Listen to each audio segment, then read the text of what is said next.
Dr Ben Spencer. Thank you, Madam Deputy Speaker. I want to reflect for a moment on the title of this measure. It could easily have been called something a bit more prosaic, like the revocation of Citizenship Bill or withdrawal of Citizenship Bill. But the notion of deprivation is far more evocative. When we talk about deprivation, it's often in the sense of going about something that's fundamental to our existence. Food, shelter, water, liberty, the very things that we rely on for life itself. And if I may, Madam Deputy Speaker, I believe the notion of deprivation is flawed terminology here, as it seems to equate citizenship to an essential right. But I very much agree with the comments that are made for the member for Macclesfield, and I apologise for probably damaging his future career in saying so, but I agree with him. It's very much not a right, it's a privilege. Those who receive this privilege through our immigration system or otherwise, we must be clear that it comes with duties and responsibilities. We welcome those who come to the UK lawfully, both ready to participate in the freedoms we offer and equally ready to take on the obligations that go in hand with them. But when an individual who has the privilege of citizenship bestowed on them uses this to threaten national security, that privilege should be rightly revoked until the Secretary of State has exhausted all avenues of appeal in regards to his or her decision. And this is because citizenship of our country is to be prized, not abused, not reduced to some sort of transactional process or tick box citizenship test or life in the UK test.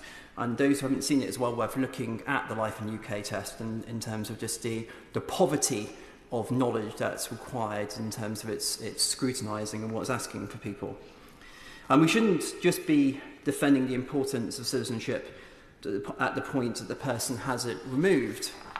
Every person, whether a citizen through birth or through our immigration system, should receive an education on how precious this covenant between country and individual is, promoting understanding and appreciation of our value system and the fundamental principles that underpin it: tolerance and respect, the right to equality before the law, the duty of loyalty to the United Kingdom, or as an absolute minimum, a deep and abiding respect and commitment to the conventions and values that make up the British way of life. And of course, the right to freedom of enterprise and aspiration. But not only to create wealth and opportunity, but also to look at how our talents can be harnessed by making a contribution within our families and our communities, whether this is through performing care obligations for young children, moulding them as the citizens of the future, or caring for elderly independent family members, or leading local charities, communities, or faith groups. These values and the rights and duties for which they're lived out form part of our social contract, the ties that bind us as communities, societies, and nations. These values have supported our past flourishing, and if re-embraced, will also secure our renewal. Those who reject those values and seek to undermine and destroy them should not be citizens of our country. So while I agree with the measures contained in this bill, my challenge to the government is for them to ensure that this respect for our national values and the rights and duties that underpin them is also at the very heart of the government's forthcoming review of our immigration system. Thank you.